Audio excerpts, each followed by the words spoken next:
जय Hind dear students, आपका स्वागत है फिर से आपके YouTube चैनल लर्निंग बुक में, जिसमें कि आज हम लोग कल के लास्ट टॉपिक के आगे कंटिन्यू करेंगे। कल लास्ट टॉपिक हम लोगों ने पढ़ा था डियर स्टूडेंट्स कंडक्टिविटी के बारे में। अगर आपको याद हो तो कंडक्टिविटी की बेसिक डिफिनीशंस और बेसिक स्ट्रक्चर्स को मैंने बता दिया था। डियर स्टूडेंट्स, कंडक्टिविटी की एक डिफिनीशन और है जिसको कि समझना हम लोगों के लिए बहुत ही ज़रूरी है। ज़रा सा उसको समझ लेते हैं जिससे कि चीज़ें आपको और क्लियर हो जाए। मान लेते हैं कि एक कंडक्टिविटी सेल है और इसकी जो लेंथ है ये भी 1 सेंटीमीटर है, ये जो है हाइट ये भी 1 सेंटीमीटर है और ये जो विड्थ है इसकी भी जो वो है वो 1 सेंटीमीटर है। और यहाँ पे आपके इलेक्ट्रोड लगे हुए हैं, ठीक है। तो कंडक्टिविटी को डिफाइन करने के लिए बेसिक डिफिनीशन तो मैंने आपको बताई थी, conductivity with respect to conductance की डिफिनीशन भी बताई थी और भी डिफिनीशन बताई थी। बट यहाँ पे जो हम पढ़ने चल रहे हैं कंडक्टिविटी की डिफिनीशन, वो हमारे लिए ज़्यादा इंपॉर्टेंट है, ठीक है। एक्सपेरिमेंटली ये ऑब्जर्व किया गया है कि अगर कोई क्यूबिक वॉल्यूम की बात करें तो 1 सेंटीमीटर क्यूब में जितने भी नंबर ऑफ आयंस प्रेजेंट होते हैं उनका जो कंडक्टिंग पावर होता है, the conducting power of ions present in 1 centimetre cube of the given solution is known as conductivity. तो 1 सेंटीमीटर क्यूब में प्रेजेंट जितने नंबर ऑफ आयंस होते हैं उनका जो कंडक्टिंग पावर होता है उसे हम क्या बोलते हैं डियर स्टूडेंट? उसे हम बोलते हैं कंडक्टिविटी। तो definition dear students, new definition note कर लीजिएगा कंडक्टिविटी की। यही डिफिनीशन हर जगह आपको यूज करनी है। वो डिफिनीशन तो फार्मूले के लिए थी, न्यूमेरिकल के लिए थी, बट ये डिफिनीशन रियल डिफिनीशन है कि किसी भी गिवन इलेक्ट्रोलाइट सोल्यूशन में 1 सेंटीमीटर क्यूब में जितने नंबर ऑफ आयंस होते हैं उनका जो कंडक्टिंग पावर होता है, मतलब कंडक्टेंस होता है, वही क्या कहलाता है? वही कहलाता है आपका क्या? कंडक्टिविटी कहलाता है। तो डेफिनेशन लिखिए डियर स्टूडेंट्स कंडक्टिविटी की। The conductivity is defined as the conductance of 1 centimetre cube of a solution. Conductivity is defined as the conductance of 1 centimetre cube of a solution. The conductance of 1 centimetre cube of a solution of an electrolyte, of an electrolyte. समझ बात आ गई नहीं आ गई? तो किसी electrolyte solution के रिस्पेक्ट में कंडक्टिविटी की डिफिनीशन जब आपसे पूछी जाएगी तो आप क्या लिखोगे कि sir 1 centimetre cube of electrolyte solution के जो आयंस होते हैं उनका जो कंडक्टेंस होता है, उनकी जो कंडक्टिंग पावर होती है, उसी को क्या बोलते हैं? कंडक्टिविटी कहते हैं। तो कंडक्टिविटी की डिफिनीशन क्लियर हो गई। चलिए, अब जब ये पढ़ लिए तो यहाँ से देखिए 2 क्वेश्चन आपके लिए आते हैं डियर स्टूडेंट्स, उनको मैं एक्सप्लेन कर देता हूँ। कंडक्टिविटी की डिफिनीशन क्लियर अगर हो गई है तो कंडक्टिविटी का वेरिएशन विद कंसंट्रेशन हमको पढ़ना है।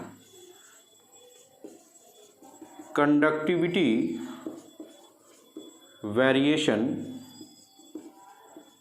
With dilution. कंडक्टिविटी का वेरिएशन पढ़ना है विथ डाइल्यूशन। डाइल्यूशन के साथ कंडक्टिविटी कैसे वेरी करती है हमें ये समझना है, ठीक है। कंडक्टिविटी की डिफिनीशन आपको क्लियर हो गई होगी। द कंडक्टिंग पावर ऑफ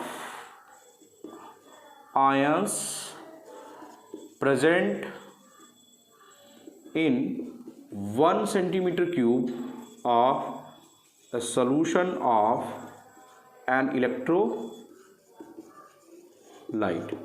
ये कंडक्टिविटी की डिफिनीशन आपको क्लियर होगी डियर स्टूडेंट्स, ठीक है। अब हमें क्या जानना है? हमें जानना है कि किसी भी सॉल्यूशन की जो कंडक्टिंग पावर है उस पर डाइल्यूशन का मतलब होता है कि उसको उसमें सॉल्वेंट जब मिलाते जाएं, उसको डाइल्यूट करेंगे, मतलब कंसंट्रेशन डिक्रीज करने पर क्या इफेक्ट करता है, यही पढ़ना है। ये क्वेश्चन पेपर में बहुत इंपॉर्टेंट है और पूछा जाता है। तो जब भी आपसे डिफिनीशन पूछी जाएगी, वेरिएशन पूछा जाएगा, तो विदाउट डिफिनीशन अगर आप एक्सप्लेनेशन दोगे तो डिफिनीशन गलत हो जाएगी और आप नंबर नहीं पाओगे। अब आपको पता है कि कोई भी इलेक्ट्रोलाइट जो होता है वो 2 टाइप के इलेक्ट्रोलाइट्स होते हैं, एक स्ट्रांग और एक वीक। तो हम जो कंडक्टिविटी का वेरिएशंस पढ़ेंगे वो 2 रिस्पेक्ट में पढ़ेंगे। फॉर इसको तो नोट ही कर लिए होंगे आप, for strong and for weak electrolyte. चलिए, तो कंडक्टिविटी का वेरिएशन देखने जा रहे हैं हम with respect to strong and with respect to weak electrolyte. अच्छा, स्ट्रॉन्ग इलेक्ट्रोलाइट की आप एक खासियत जानते होंगे, ये कंप्लीटली आयनाइज होता है। क्या होता है? कंप्लीटली आयनाइज होता है। स्ट्रॉन्ग इलेक्ट्रोलाइट की सबसे बड़ी खासियत होती है ये कंप्लीटली आयनाइज हो जाता है। फॉर एग्जाम्पल NaCl ले लीजिए तो वो कम्प्लीटली NH होगा। इसको विथ डायग्राम हम एक्सप्लेन करते हैं तो चीज़ें क्लियर होंगी। सपोज दैट ये एक सोल्यूशन है, ठीक है। इस सोल्यूशन में ये मान लेते हैं कि ये सोल्यूशन जो है ये 100 ml का सोल्यूशन है। कितने ml का है? 100 ml का, मतलब कि 100 सेंटीमीटर क्यूब। और इसमें जो आयंस प्रेजेंट हैं, जो आयंस प्रेजेंट है वो 200 आयंस प्रेजेंट हैं। कितने आयंस प्रेजेंट हैं? 200 आयंस हैं। तो 100 सेंटीमीटर क्यूब में नंबर ऑफ आयंस कितने हैं? 200 आयंस। तो 1 सेंटीमीटर क्यूब में कितने होंगे जल्दी से बता दीजिए? 200 अपॉन 100 दैट इज 1 आयंस। इसमें किसी को प्रॉब्लम? किसी को प्रॉब्लम नहीं है ना भाई? चलिए, तो 100 सेंटीमीटर क्यूब में नंबर ऑफ आयंस कितने हैं? 200 आयंस है। 1 सेंटीमीटर क्यूब में 1 आयन हो गया, 1 आयन कराओ, 2 आयंस हो गए, ठीक है। अब क्वेश्चन ये उठता है कि हम इसमें डाइल्यूशन करने जा रहे हैं डियर स्टूडेंट्स। इसमें 100 ml और 100 ml हम सॉल्वेंट मिलाने जा रहे हैं। सॉल्वेंट मिलाने का मतलब कि हमने डाइल्यूशन को बढ़ा दिया। क्या बढ़ा दिया? डाइल्यूशन बढ़ा दिया। अब क्या हो जाएगा? अब ये सोल्यूशन जो हो गया 200 ml का हो गया, लेकिन नंबर ऑफ आयंस कितने रहे? अभी भी नंबर ऑफ आयंस 2। हमने तो भाई सॉल्वेंट तो मिलाया नहीं, हमने सॉल्यूट मिलाया, सॉल्वेंट मिलाया, सॉल्यूट नहीं मिलाया। तो डाइल्यूशन बढ़ाने पे नंबर ऑफ आयंस तो बढ़ेंगे नहीं, वो तो केवल वॉल्यूम बढ़ा। तो वॉल्यूम कितना हो गया? 200 ml। तो 200 सेंटीमीटर क्यूब में कितने आयंस हैं? 200 आयंस हैं। तो 1 सेंटीमीटर क्यूब में कितने होंगे? 200 अपॉन 200 दैट इज 1 आयंस। तो जरा देखिए डियर स्टूडेंट्स, जब हमारा वॉल्यूम 100 ml था तो नंबर ऑफ आयंस कितने थे 1 सेंटीमीटर क्यूब में? 2 आयंस थे। और जब वॉल्यूम बढ़ा करके हमने 200 ml कर दिया, मतलब 200 सेंटीमीटर क्यूब कर दिया, तो नंबर ऑफ आयंस कितने हो गए? 1 आयन हो गया। तो जरा बताइए डिफिनीशन के अकॉर्डिंग आपने क्या पढ़ा है? डिफिनीशन के अकॉर्डिंग पढ़ा है कि the conducting power of ions present in 1 centimetre cube. यहाँ 2 आयंस है तो इनका कंडक्टिंग पावर ज़्यादा होगा, लेकिन जैसे ही डाइल्यूशन बढ़ा दिया ions, number of ions per centimetre cube क्या हो गया? डिक्रीज हो गया। और जब number of ions per centimetre cube decrease हो जाएगा तो सिंपल सी बात है, तो कंडक्टिंग पावर डिक्रीज हो जाएगा, तो कंडक्टिविटी डिक्रीज हो जाएगी। मतलब डाइल्यूशन बढ़ाने पर कंडक्टिविटी डिक्रीज करती है, क्योंकि number of ions per centimetre cube decrease करते हैं। इसी को स्टेटमेंट में लिख देते हैं। तो आप जब भी क्वेश्चन का आंसर दीजिएगा तो ऐसे ही एक्सप्लेनेशन दीजिएगा डियर स्टूडेंट। समझ में आ गया? डाइल्यूशन बढ़ाने पर number of ions per centimetre cube decrease हो रहा है, दैट्स वाई कंडक्टिविटी डिक्रीज हो रही है। तो कंक्लूजन क्या निकल के आया कि स्ट्रॉन्ग इलेक्ट्रोलाइट के लिए, तो नोट ही कर लीजिएगा, स्ट्रॉन्ग इलेक्ट्रोलाइट के लिए एक चीज़ क्लियर हो गई कि for strong electrolyte on dilution, यहाँ डाइल्यूशन का मतलब ये हो गया डिक्रीज इन कंसंट्रेशन। कभी कभी आप डाइल्यूशन पढ़ के जाते हो, पेपर में कंसंट्रेशन पूछ ले जाए, तो डिक्रीज इन कंसंट्रेशन। तो कंसंट्रेशन डिक्रीज करने पर या डाइल्यूशन बढ़ाने पर आप ऐसे कह सकते हो, क्या होता है? Number of ions per centimetre cube क्या करते हैं? डिक्रीज करते हैं। तो क्या होता है? दैट्स वाई कंडक्टिविटी क्या होती है? डिक्रीज करती है। तो कंडक्टिविटी डाइल्यूशन इंक्रीज करने पर कंडक्टिविटी डिक्रीज करेगी, या यूं कह लीजिए डाइल्यूशन इंक्रीज करने का मतलब कि कंसंट्रेशन डिक्रीज करने पर, ठीक है। तो क्यों करती है, ये रीजन जरूर लिखिएगा। जब भी आपको ये क्वेश्चन पूछेगा तो आप क्या लिखोगे रीजन? सबसे पहले लिखोगे we know that conductivity is defined as the conducting power of all the ions present in 1 centimetre cube of the given electrolyte solution. 1 centimetre cube solution में प्रेजेंट जो नंबर ऑफ आयंस होते हैं उनका जो conducting power होता है उसे हम बोलते हैं कंडक्टिविटी।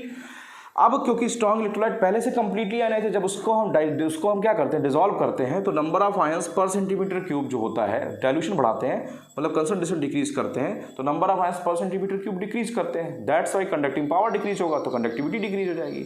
इसी को उल्टा पूछ लिया जाए, अगर बात करें अगर हम डाइल्यूशन घटा रहे हैं, डाइल्यूशन घटा रहे हैं इसका मतलब क्या? कंसंट्रेशन बढ़ा रहे हैं। तो कंसंट्रेशन बढ़ाएंगे तो number of ions per centimetre cube क्या हो जाएगा? Number of ions per centimetre cube increase कर जाएगा, क्योंकि कंसंट्रेशन हम क्या कर रहे हैं? बढ़ा रहे हैं। तो number of ions per centimetre cube बढ़ जाएगा तो क्या हो जाएगा? कंडक्टिविटी बढ़ जाएगी। तो कंडक्टिविटी बढ़ जाएगी। मतलब कंक्लूजन ये निकला कि कंडक्टिविटी जो होती है स्ट्रॉन्ग इलेक्ट्रोलाइट के लिए डायरेक्टली प्रोपोर्शनल होती है कंसंट्रेशन के और इन्वर्सली प्रोपोर्शनल होती है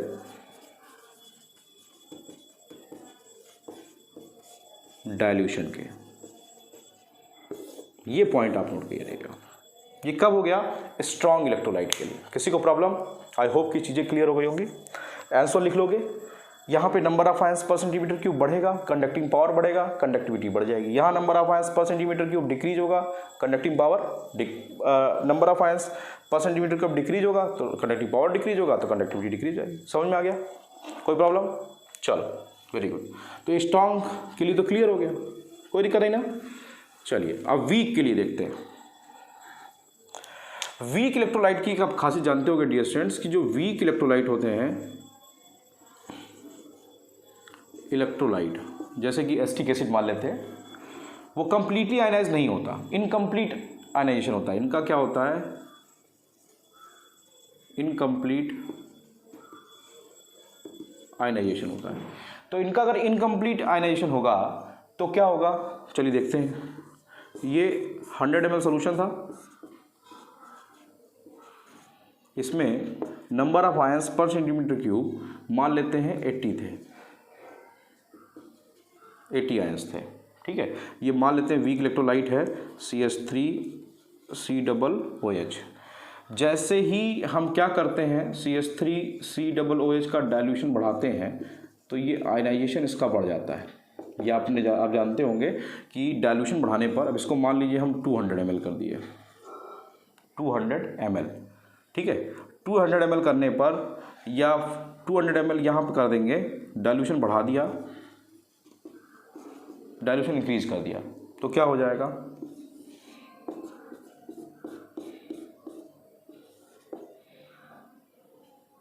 अब जैसे ही हम डाइल्यूशन बढ़ाएंगे तो 200 कह रहे हैं तो 400 कर दीजिए। ठीक है, 400 ml कर दिए। अब ये जो आयंस हैं, ये जो आयंस है 400 ml के, इसको ये आयंस बढ़ करके मान लीजिए 300 आयंस हो गए। कितने हो गए? 300 आयंस हो गए। तो अब डाइल्यूशन में कितना हो गया? 400 ये और ये 100 ये।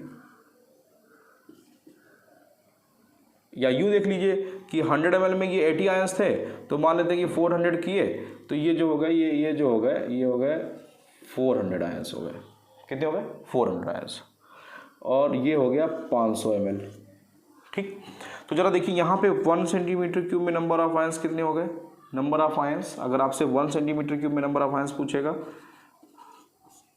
80/100, 0.8 आयंस। यही तो हो गया 0.8 आयंस पर सेंटीमीटर क्यूब। और यहाँ पे जरा देखा जाए,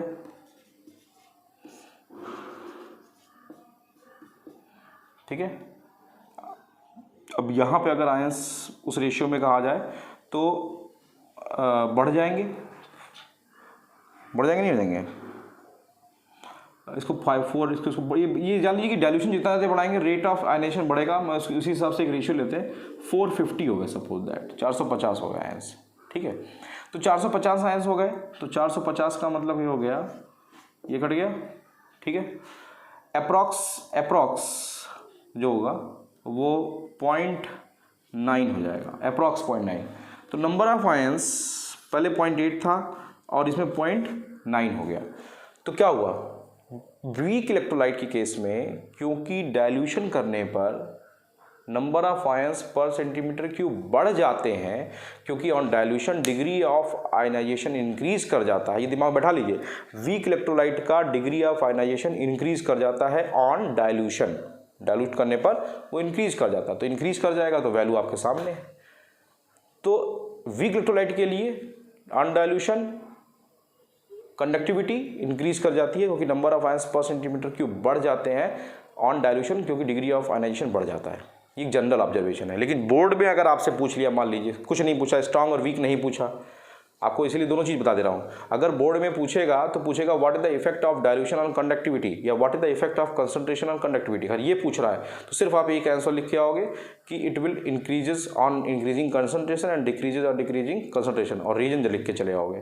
लेकिन अगर कहीं उसने आइडेंटिफाई कर दिया कि नहीं स्ट्रॉन्ग के लिए अलग बताओ, वीक के लिए अलग बताओ, तब आप इसको आइडेंटिफाई कर दीजिएगा। तो आप लिख दीजिएगा कि for weak electrolyte on dilution degree of ionisation increases, that's why number of ions per centimetre cube also increases, that's why conducting power increases, that's why क्या हो जाएगा कंडक्टिविटी इंक्रीजेस। ठीक है, ध्यान रखिएगा पॉइंट को। अब आई होप कि ये टॉपिक क्लियर हो गया होगा, वेरिएशंस। अब अगला पॉइंट जो है डियर स्टूडेंट्स वो है विथ रिस्पेक्ट टू, ये तो कंडक्टिविटी के रिस्पेक्ट में हो गया, आप इसमें कोई प्रॉब्लम नहीं है। अब आता है मोलर कंडक्टिविटी की बात करते हैं।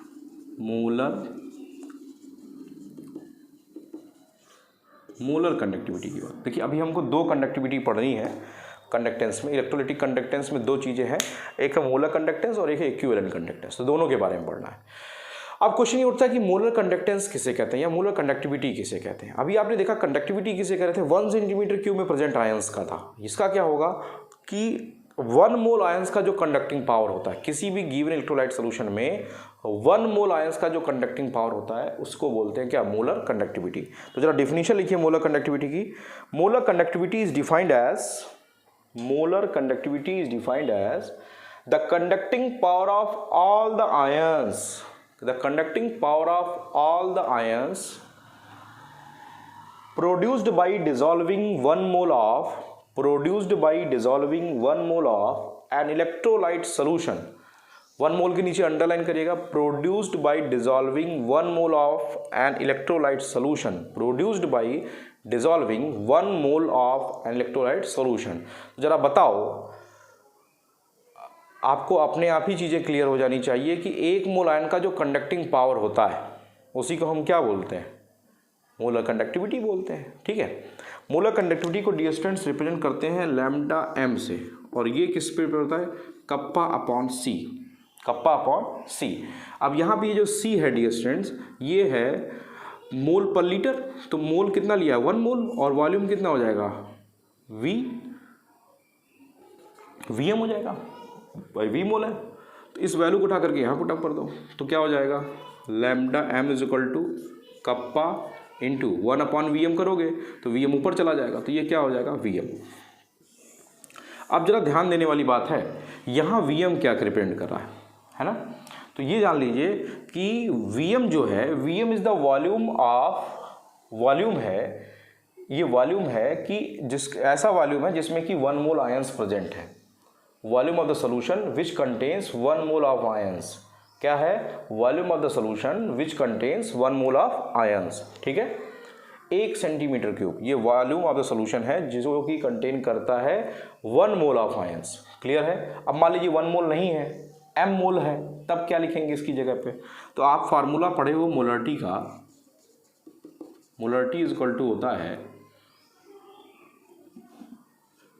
मोल number of moles upon volume into 1000, ये तो पढ़े हो। तो मोल यहाँ पे कितना हो जाएगा 1 हो जाएगा, ये m हो गया, ये 1 हो गया, अपॉन वॉल्यूम हो गया, ये वॉल्यूम Vm हो गया, इंटू यहाँ पे क्या हो गया 1000 हो गया, तो Vm इज इक्वल टू क्या हो गया 1000 अपॉन m हो गया। बस यही वैल्यू उठा करके यहाँ पुट अप कर दो। यहाँ Vm क्या है, बस इतना ध्यान रखिएगा, Vm is the volume which contains 1 mole of ions, ये ध्यान रखिएगा। तो lambda M is equal to क्या फार्मूला आ गया dear student, lambda M is equal to हो गया, ये कप्पा तो रहेगा ही रहेगा, इंटू 1000 अपॉन यहाँ पे क्या हो जाएगा m। तो ये रिलेशनशिप आपको याद रखना है, इस पर न्यूमेरिकल आता है डियर स्टूडेंट्स। एक फार्मूला ये, एक फार्मूला ये, और एक फार्मूला जनरल फार्मूला तो ये है ये। तो lambda is defined as the kappa upon concentration, concentration is the molar concentration. ये कैसा कंसंट्रेशन है, मोलार कंसंट्रेशन है, और ऐसा कंसंट्रेशन है जिसमें 1 मोल आयंस प्रेजेंट हो। तो 1 मोल आयंस के रिस्पेक्ट में हमने मोल पर लीटर लिख दिया, तो मोल पर लीटर की रिस्पेक्ट Vm हो गया। अब ये Vm क्या है, Vm is the volume of the solution which contains 1 mole of solution. तो हमने यहाँ मोलरिटी के रिस्पेक्ट में Vm इज इक्वल टू ये निकाल दिया, मोलरिटी इज इक्वल टू मोल बनिए, मोल कितना था 1 हो गया, 1000 अपॉन Vm, तो ये Vm इज इक्वल टू क्या हो गया 1000 अपॉन m हो गया, तो ये वैल्यू रख दिया। अब आपको यहाँ दिखाई दे रहा होगा, वैसे ही आंसर आपके सामने है कि लैम्डा एम और मोलरिटी मतलब कंसंट्रेशन एक दूसरे के क्या है, रेसिप्रोकल है।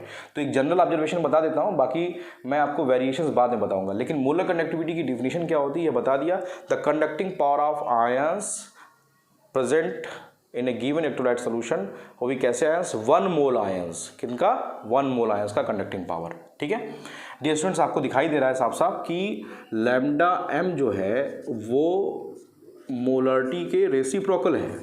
मोलरिटी मतलब कंसंट्रेशन, तो लैम्डा एम अगर मोलरिटी मतलब कंसंट्रेशन हम बढ़ाएं तो सिंपल सी बात है कि लैम्डा एम की वैल्यू क्या हो जाएगी, घट जाएगी। तो अगर कोई पूछे, अगर इसी को उल्टा कहा जाए तो अगर हम डाइल्यूशन बढ़ाएं तो लैम्डा एम क्या हो जाएगा, बढ़ जाएगा। देखिए कंडक्टिविटी का ठीक उल्टा आया, यहाँ पे आया कि नहीं आया, साफ साफ दिखा रहा है कि मोलरिटी के रिस्पेक्ट में ये रेसिप्रोकल है, तो कंसंट्रेशन बढ़ाएंगे तो लैम्डा एम घट जाएगा, और ये डाइल्यूशन बढ़ाएंगे तो कंसंट्रेशन घटेगा, तो लैम्डा एम बढ़ जाएगा। ठीक है, एक जनरल ऑब्जर्वेशन मैंने आपको बता दिया कि मोलर कंडक्टिविटी डाइल्यूशन के साथ क्या होती है, वेरी नहीं करती, मतलब वेरी करती है, जस्ट डायरेक्टली प्रोपोर्शनल होती है।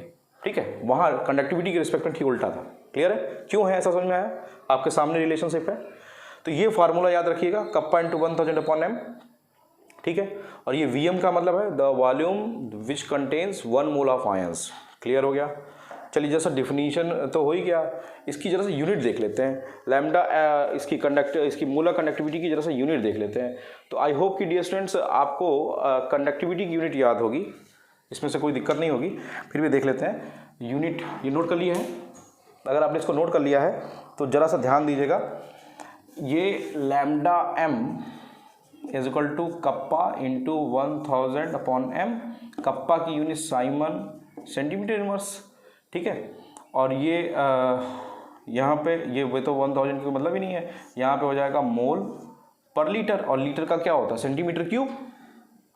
तो सेंटीमीटर क्यूब ये ऊपर चला जाएगा तो क्या हो जाएगा, साइमन सेंटीमीटर इनवर्स, सेंटीमीटर ये सेंटीमीटर क्यूब ऊपर डायरेक्ट जाएगा ना, सेंटीमीटर क्यूब, और ये हो जाएगा मोल इनवर्स। इसको सॉल्व करेंगे तो ये कैंसिल हो जाएगा, बचा क्या, siemens centimetre square mole inverse. तो यूनिट ऑफ लैम्डा एम क्या हो गया, लैम्डा एम की यूनिट हो गई, lambda M is equal to हो गया siemens centimetre square mole inverse. Clear है। तो मोलर कंडक्टिविटी किसे कहते हैं, ये क्लियर हो गया। एक मोलर कंडक्टिविटी किस पे डिपेंड करती है, मोलर कंडक्टिविटी कप्पा के डायरेक्टली प्रोपोर्शनल होती है, मतलब कंडक्टिविटी के डायरेक्टली प्रोपोर्शनल होती है, लेकिन with respect to concentration vary करती है। क्लियर है, आई होप कि टॉपिक क्लियर हो गया होगा। चलिए अब दूसरा है इक्विवेलेंट कंडक्टिविटी। क्या है, इक्विवेलेंट कंडक्टिविटी। अगला टॉपिक है इक्विवेलेंट कंडक्टिविटी।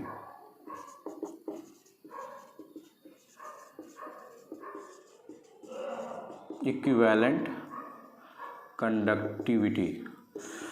अब इक्विवेलेंट कंडक्टिविटी की बात करें तो भी वही हो जाएगा। डिफिनीशन लिखिए इक्विवेलेंट कंडक्टिविटी की, the conducting power of all the ions, the conducting power of all the ions produced by